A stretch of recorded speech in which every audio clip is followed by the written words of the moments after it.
আসসালামু আলাইকুম। কিছুদিন যাবত সজনে পাতার পাউডার খুঁজতেছিলাম বিভিন্ন জায়গায়। অনলাইনে কয়েকটা জায়গা খুঁজে পাওয়ার পর এটার দাম শুনে অবাক হয়েছি। সজনে পাতা তথা ইংরেজিতে যেটাকে মোরিঙ্গা পাউডার বলে, এই মোরিঙ্গা পাউডারের দাম এত, এটা আমার আগে জানা ছিল না। তাই ভাবলাম যে এত টাকা দিয়ে এটাকে না কিনে দেখি আমরা এটা নিজেরা তৈরি করতে পারি কিনা। আমাদের বাড়িতে যে সজনে গাছটা ছিল, ওই সজনে গাছটা গত বছর ঝড়ে ভেঙে গিয়েছে। তো ছোট ভাই ইমামুল বলল যে ভাই আমাদের বাড়িতে এই গাছ আছে, চলেন আমাদের বাড়ি থেকে এই ডালগুলি পেরে নিয়ে আসি।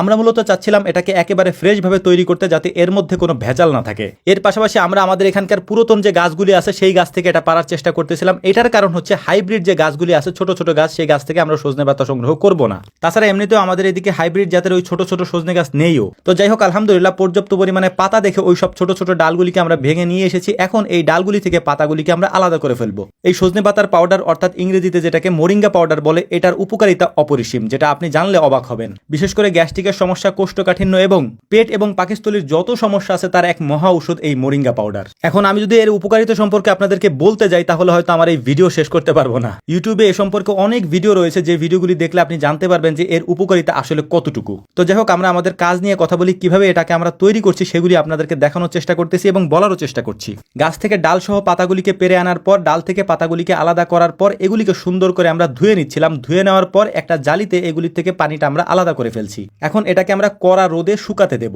1 থেকে 2 দিন ভালো রোদ পেলে এটা সুন্দর করে শুকিয়ে একেবারে মচমচা হয়ে যাবে। তো পাতাগুলিকে আমরা প্রচন্ড রোদের মধ্যে সুন্দর করে নেড়ে দিচ্ছিলাম, যাতে করে এই পাতাগুলি খুব দ্রুত শুকিয়ে যায়। প্রথম দিন যেহেতু আমরা রোদে শুকাতে দিয়েছি একেবারে দুপুরের পরে, তাই পরের দিন পর্যন্ত আমাদেরকে অপেক্ষা করতে হবে। পরের দিনও আধা বেলা পর্যন্ত এটাকে আমাদেরকে রোদে শুকাইতে হবে। তো পরদিন দুপুর পর্যন্ত শুকানোর পর এটা একেবারে শুকিয়ে মচমচা হয়ে গিয়েছে, হাতের মধ্যে একেবারে গুঁড়ো হয়ে যাচ্ছিল, যেটা আমাদের দরকার ছিল। তো রোদে রেখেই যতটুকু গুঁড়ো করা যায় হাতের মধ্যে রেখে সেটা আমরা করে নিচ্ছিলাম। তারপর একটা বলের মধ্যে এটাকে আমরা উঠিয়ে নেব। উঠিয়ে নেওয়ার পর এটাকে নিয়ে যাব ব্লেন্ডারে একেবারে গুঁড়ো মিহি করতে। আমরা একেবারে সর্বোচ্চ পরিষ্কার পরিচ্ছন্ন করে এটাকে নেওয়ার চেষ্টা করতেছিলাম, কারণ এটাকে গুঁড়ো করার পর এটার থেকে ময়লা আলাদা করার জন্য আর কোনো সিস্টেম নেই। এ কারণেই আমরা প্রথম থেকেই এটার জন্য আলাদা সিস্টেম করে রেখেছি, যাতে ময়লা না যায়। এখন সুন্দর করে ব্লেন্ডারের ভিতরে দিয়ে এটাকে আমরা গুঁড়ো করে নেব, যাতে করে একেবারে মিহি হয়ে যায়। তো যাই হোক, আলহামদুলিল্লাহ একটা বিষয় আপনাদেরকে বলি, ওই এক বল ভর্তি সজনে পাতা আমরা নিয়ে এসেছিলাম, যেটাকে শুকাতে দিয়েছিলাম রোদ্রে ধুয়ে। এইটাকে শুকানোর পরে একেবারে অল্প হয়ে গেছে, যেটাকে গুঁড়ো করে আমরা নিয়ে এসেছি হাতে গুঁড়ো করে। এরপর এটা ব্লেন্ডার করার পরে 3 থেকে 400 গ্রামের মতো হতে পারে,